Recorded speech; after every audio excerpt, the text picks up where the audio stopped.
Hello, welcome to the next topic. So in this topic we'll be discussing in brief about the expert system. What do you mean by the expert system? What is the architecture of the expert system, and the various component which comes in the expert system, and finally we have some case studies as well as the expert system call. So first of all, now let us try to understand what do you mean by the expert system model. So what are these expert systems? Now, these expert systems are computer applications. Now, these are just like a softwares which are being developed in order to solve a complex problem. So whenever we take off any particular domain where extra intelligence or expert human expertise or the domains is required, so in that case we try to build what a very complicated system which is called as an expert system.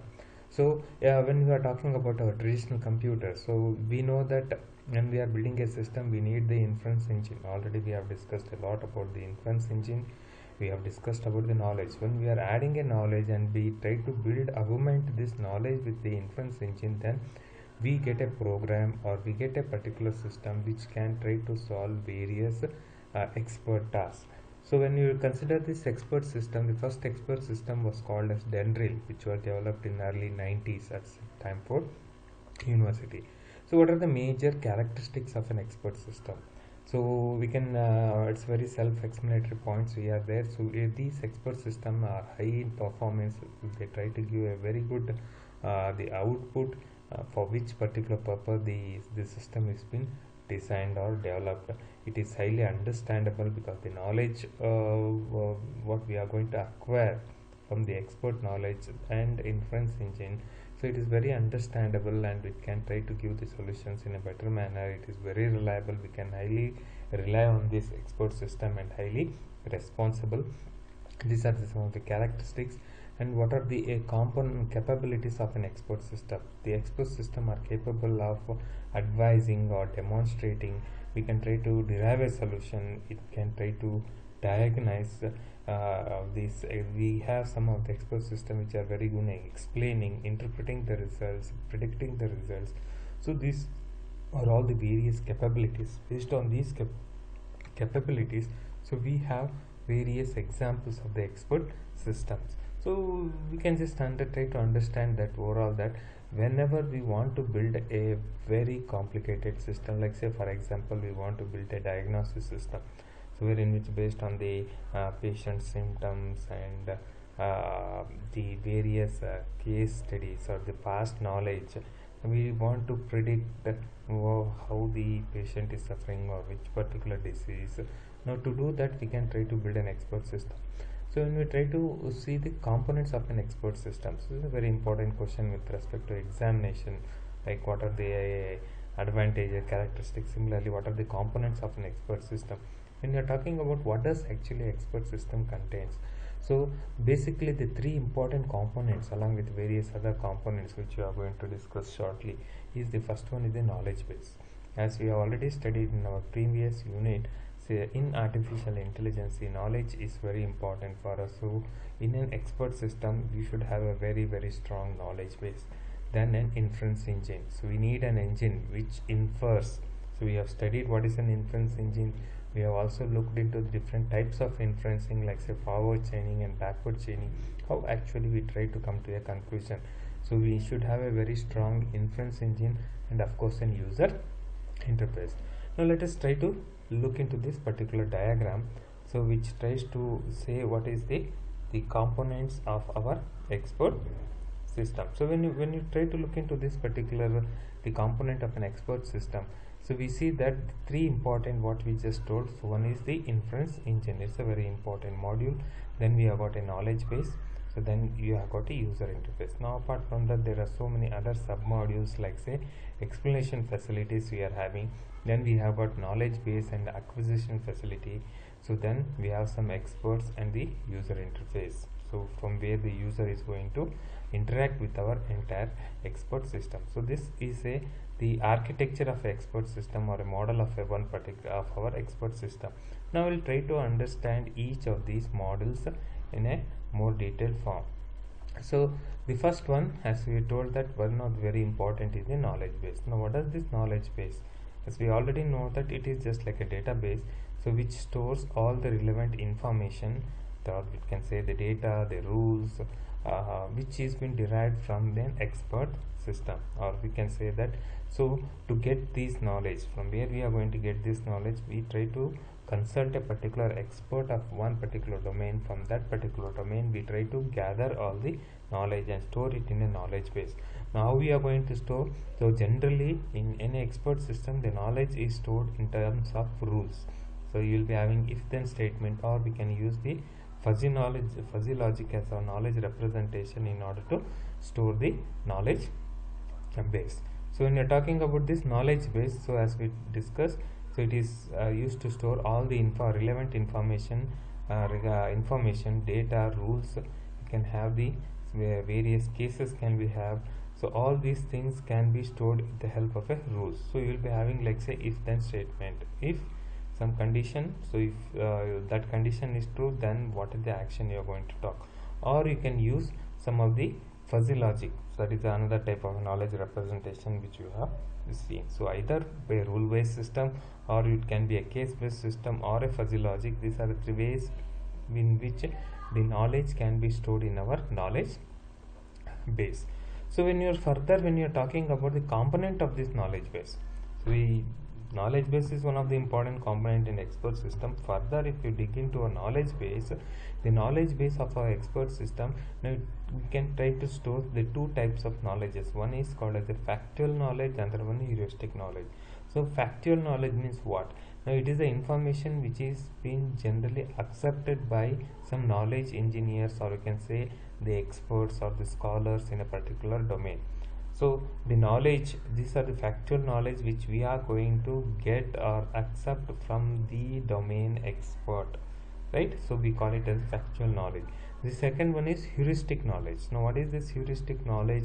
So heuristic knowledge is nothing but some practices, or like say judgment, or certain guess you are going to do, or some of the abilities of evaluation. So for those things, now we try to acquire and we try to store in our knowledge base. So it can be either the knowledge you can get it from an expert domain, or some knowledge which you are already practicing from very long period, ancient times, or certain judgments which you have made. All these things also can be put, which you are going to call it as a heuristic knowledge. So then, so you are going to store the knowledge, then you know the knowledge representation. So then when you are storing knowledge, how it should be represented, the one of the best method which is being used in expert system is by using rules. So if then rules we are going to use and try to store the knowledge. This is one of the representation which is being used. Now apart from that, we will be having knowledge acquisition. So that means how you are going to acquire the knowledge. So when you are talking about a success of any particular expert system, so the knowledge is very important. The success of an expert system, that is output what the expert system is trying to give, the accuracy, it depends upon the quality, completeness and accuracy of the information. That is what is the quality? Is the knowledge which you are having, is it complete, accuracy, how you are going to store? So that is why the knowledge acquisition is also very important. So when you want to acquire any particular knowledge, so obviously you know that you have to have a expert, from an expert opinion, from a subject expert. You try to have an interview or try to get the knowledge, and whatever knowledge you are going to, like, so for example, you want to design an expert system or build an expert system related to one particular disease. So if you want to get the knowledge acquisition, what it is that then you have to consult a doctor or a medical professor who is expert in that particular field, or in about that particular, who has the knowledge about that particular disease. From him you get all the knowledge and convert that knowledge into one type of representation, that is by using rules, and try to store it in your knowledge base. So this is what happens in our one of the important module in the expert system called as the knowledge base, right? Now second, so we'll go to the second one. Second is our inference engine. So lot of things we have discussed all this about the inference engine in our previous class. So what is this inference engine? So it seeks the information, so from our knowledge base, right? It seeks information and relationship from our knowledge base, and it provides the answers it tries to deduce something, it tries to give us something, suggest or predict. That's the output what the inference engine is going to do. So we know that we have two types of inference engines. Either you can go with a backward chaining or a forward chaining. Consider all the knowledge what is present and try to apply those methods so that we are going to get the result. So as we already in our previous class we have discussed, so when you're talking about inference engine, so we have forward chaining, that is also called as goal driven reasoning. Then we have got backward chaining, which is also called as a data driven reasoning. So in forward chaining we start from the facts and go towards the conclusion or the goal state. In backward chaining we start from our conclusion or the goal and we come backward towards the supporting facts, right? So this is about the inference engine. So this is a simple example about an inference engine is been given. It's very self-explanatory. So what it says that mortgage application, if you want to build an expert system about a mortgage application for loans from between a particular limit, so then certain rules are been written for us. So now based on this particular rules, like say if there are no previous credit problem, if the customer is not having any previous credit problem, and if his monthly income is greater than the times how much loan he has taken, and what is this down payment, how much he is trying to do the down payment, what is the net asset, by all this knowledge will be there. So based on this, now you have to make a conclusion that when he gives a new application for a loan between this credit limit, can the application be accepted or you are going to reject, like some system you are going to build. So like this we try to have, and based on these rules, whether based on our conclusion, what is our conclusion, you are going to apply forward chaining or a backward chaining and come to a conclusion. So that is what is being done by our inference engine, right? So next, so this is the same thing, it's given in a pictorial representation. What you mean by a forward chaining? So forward chaining means what could happen next. You are going to take the decision based on some facts. So you have certain facts here, and each facts you try to infer a new fact, and from here you are going to take a decision. So from the facts or the initial state we go towards our goal state, what you want to achieve. That is what the forward chaining. So when you're talking about backward chaining, so you start from our decision, what is the conclusion you want to do, and you try to prove that these facts what you are trying to have. So these facts obeys with respect to this particular thing. So why it has happened? So they even say that when we are talking about a question, if a particular person is suffering from a disease, you came to a conclusion he is having that disease, and why this disease happened, from the why the disease happened you go towards backward chaining, you try to do an inference. So this is about inference module, so which takes the help of a knowledge base and we are going to give some conclusion. So it tries to infer based on the facts, whether you are using the forward chaining or whether you are using the backward chaining. So we have seen what is the knowledge base and we have seen our inference engine. So that is the second thing. So the next important component here is that explanation facility. So what it means, what do you mean by this explanation facility? Now this module, it explains, it allows the user to understand how the expert system has arrived to a conclusion, right? So already you have stored some knowledge in your knowledge base and you are going to use your inference engine. So now this inference engine will use either forward chaining or backward chaining and come to a conclusion. Okay, this particular patient is suffering from this particular disease. Now when it is giving you a conclusion, now on what basis it is giving the proof, the explanation is being given by this particular model. So it allows a user to understand how the system has arrived at a conclusion or our result. So it allows, like say for example, it allows a doctor to find out the logic. So on what logic it has taken a decision, what are the steps it has been followed. So those things, explanation part is being taken care by this particular module, which is called as the explanation facility. Clear? So the next is the knowledge base acquisition facility. So now acquisition, as we are telling that how you are going to acquire the knowledge, already we discussed that with the help of the expert or domain expert. So this particular module, it provides a convenient and efficient means of capturing the knowledge, getting the knowledge and storing all the knowledge base into our knowledge base. So all these knowledges you are going to get from the expert. So you consult a domain, you consult an expert person related to that particular domain, get all the knowledge. Once you have got all the knowledge, convert that knowledge into an representation, like say rule based representation, or it can be fuzzy logic. You store it in your knowledge base, and this knowledge is being used by the inference engine. So sometimes what happens, inference engine takes the knowledge from the knowledge base, and also it may take the knowledge inference from our expert or the knowledge base acquisition facility, and it tries to give a result, or it tries to conclude, and how it has arrived at that particular conclusion, it is present in our explanation module, right? So this is about our knowledge acquisition. Then we have got user interface. So as you know that the name it is telling, so specialized user interface for our software you will be having, where the user is interacting with our expert system.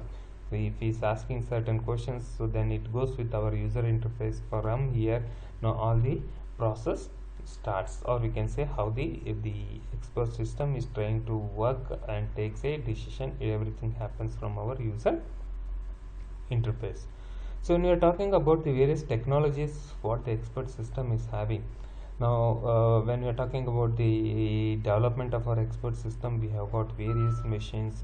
You know that we have very sophisticated mainframe, or the compute laptops or mainframe machines can be used, and also specific programming languages are also there, like say Lisp and Prolog, that is programming logic. And we need not worry about the database. Now we have huge amount of database. So the technology right now are sufficient enough for us to build the expert system, and also we have various tools are also available nowadays. We have very powerful editors and debugging tools are available through which you can try to build the expert system in very faster thing. And apart from that, we have got something called as shells. So that's the next part. So what do you mean by expert shells? We call it as. So what is this shell means? Its shell is nothing but it is just like our expert system, but without knowledge base. So when you are talking about an expert system, knowledge base is one of the important module. But when you are talking about a expert shells, now it is an expert system without a knowledge base. So these shells, it provides the developer with all the other facilities, but there won't be any knowledge base. Like say knowledge acquisition will be there, inference engine will be there, user interface, explanation facility, everything is there, but you won't be having any knowledge base. You cannot store any knowledge. So some of the examples, like we have got Java expert systems shells that provides various Java API for creating our expert system. Then we have got Widman. It is a shell which is developed by National Center of Software Technology. Now it can enables the coding in form of if-then rules. So like this we have some of the expert system. So various technologies right now, expert system technologies are available for us, so that we can try to build an expert system. When you look into the steps in our expert system development, how we are going to do, we start with requirements. So what you want to build, then we try to for what purpose you want to build your expert system. So determining the requirements, the problem definition, that is what the initial state. Then based on that particular problem, you are going to identify the expert from where you are going to conduct get the knowledge, because knowledge base is very important. So you have to identify the expert, then constructing some of the expert system components, right?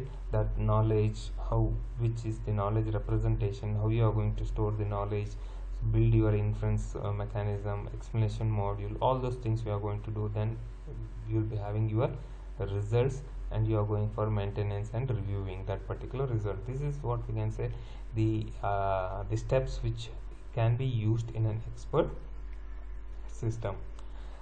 The next one is that when you are going to build an expert system, who are all is important for us. So we need a domain expert, then we need a knowledge engineer, and the user. Knowledge user is also required. All these three plays a very important role when you are going to build an expert system. So that is what is given in this particular slide, whether it is related to a domain. Identify the domain expert and a knowledge engineer who is going to build, design, build and implement your software. Then the knowledge user who will be utilizing your expert system. So these are all the end users of our, or the users community who are going to work with our expert system. And we have got various applications of our expert system. They are like a short note question, it can be asked in the examination. Application and benefit of an expert system. So some of the application, like in designing expert system can be used, like say camera lens design, or in the automobile sectors to design various small units or the components. So we can use an expert system. In medical diagnosis can be used, in monitoring system, process controlling and knowledge domain, like say fault identifying in a particular vehicle, or it can be in a computer, or when you are talking about PCBs, if we want to identify a particular fault in which particular component, we can build an expert system. Or in the area of finance, related to the fraud detection, stock market trading, a lot of areas are there. So broad areas where we can try to use our expert system. These are some of the very important applications where the expert system can be applied. When you are trying to understand the benefits of an expert system, so what are the benefits and limitations, right? So availability, so these are easily available due to the applications of our software. So right now, as our software is very powerful, hardware is there, we need not worry about the memory. Processing speed is very good, so obviously now availability is good. Less production cost also is very less. Speed, the expert systems are very speed because of the hardware part which has been supporting for that, and less error rates compared to the human being, and reducing the risk. It can work in an environment dangerous to human. So there are certain environment where human being to work is hazardous or very risky or dangerous. There we can implement our expert system. So like how we have got various benefits, there are certain limitations is also there. Like say it's not widely used and tested. So expert systems are not been applied in various places because it's building it is very difficult. It's difficult to use and limited to relatively narrow down the problems. So to go deeper into a particular problems, narrow down, it becomes very difficult. There is error. The error factor is also we have to consider and difficult to maintain. So especially, and the about our knowledge, so getting expert knowledge is once again a very difficult task. So these are some of the limitations of our expert system. So this is about what is an expert system, what is the architecture of an expert system, and each modules, what are the important modules we are having in when you are considering our expert system, like say knowledge base, inference engine, and the user interface, and we have got explanation modules, then we have got knowledge acquisition. So these and limitation and benefits of our expert system. This is a small unit which comes in our 5th module. The next one is the expert system shells. So this is another small question, important question can be asked in our examination. So as we are just now discussed that, now what is that shell? The shell is a small piece of a software which contains the user interface, we have got the knowledge base, we have got inference engine, right? So now it's a piece of software which contains all these things. So we'll be having a small thing, that the knowledge is the user interface and inference engine. So the knowledge engineer uses the shell to build a system for a particular problem domain. So we try to use these shells, the collection of softwares, so or you can say software packages and tools are being used to develop an expert system.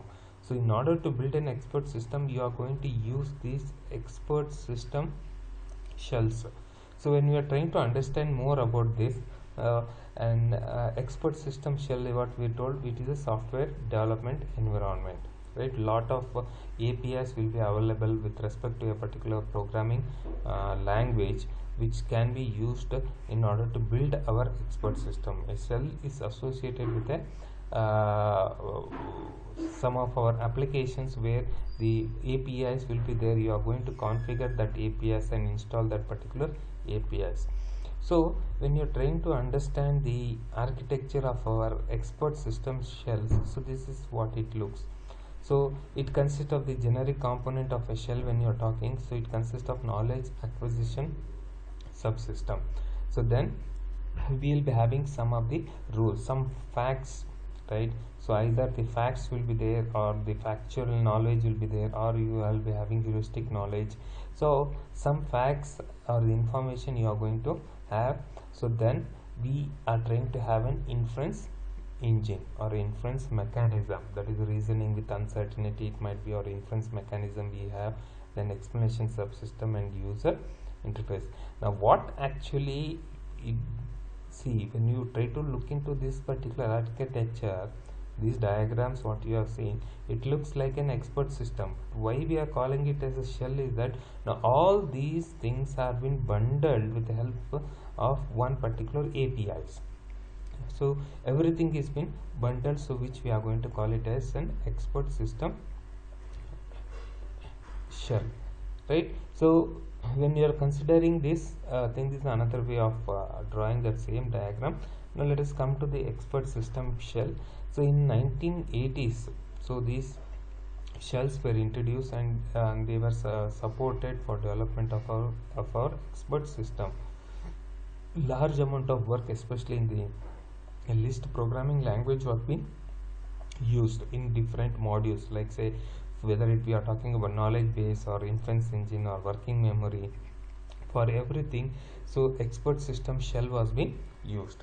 So again, this is the same explanation about what do you mean by a knowledge base, what is an reasoning engine or inference engine, what we try to call. So all modules will be the same here. When you are talking about our expert system shell, the modules will be the same, but what we are trying to do is that all these things have been bundled in a software, and an APIs will be formed or been defined, so that you can directly use that API, configure that. With that you can build your expert system in a very faster manner.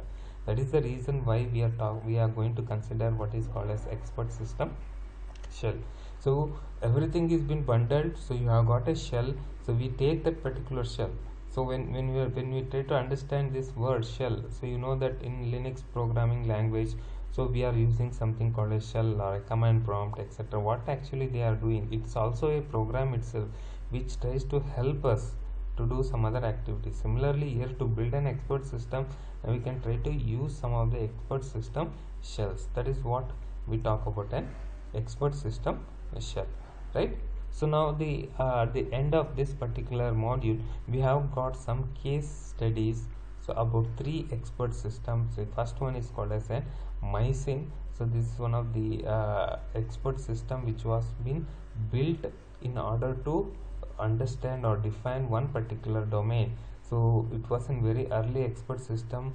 It was used to identify the bacteria causing several infection. So now how the bacteria are causing some infections in a human body. For that they took this particular problem, and they tried to build one particular expert system at initially, which was called as the MYCIN. So it's in case study. Now how the MYCIN has been built and the various rules.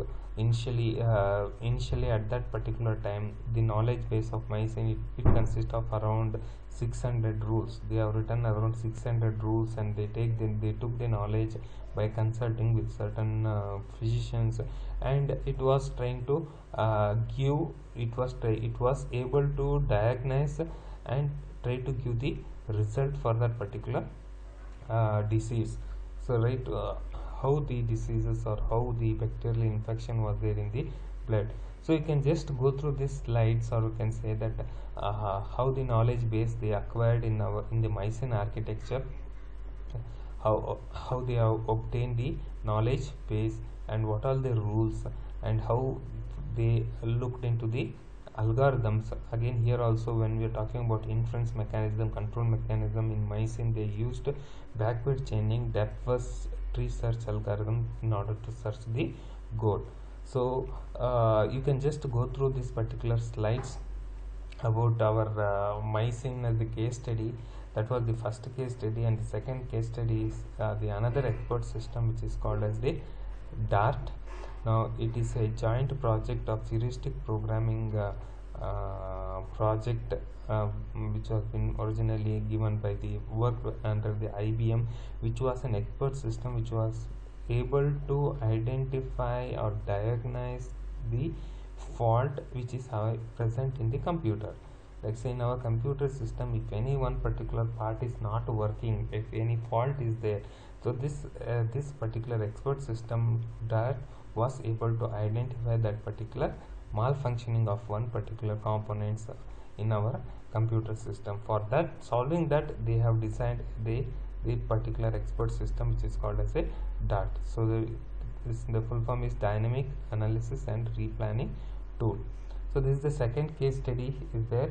So since already the PPT I have shared, you can just go through that particular case study, because sometimes in the examination a short note can be asked for MYCIN, DART, and the third case study what they have given is XCON. So this is another type of an expert system which was been built